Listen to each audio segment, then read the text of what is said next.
Jutro, Viktore. Kako si? Dobro jutro svima. Bok, kako ste, djeco? Pozdrav, kako ste mi danas? Evo nam štreberka. Mogu vam pomoći, dečki?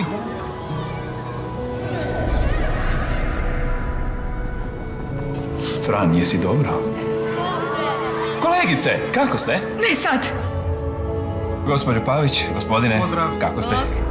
A Maja i Petar, dobro su.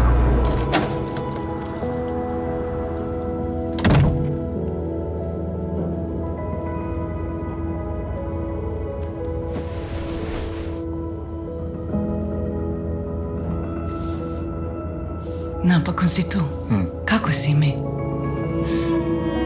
Hvala što brineš. Sad sam dobro.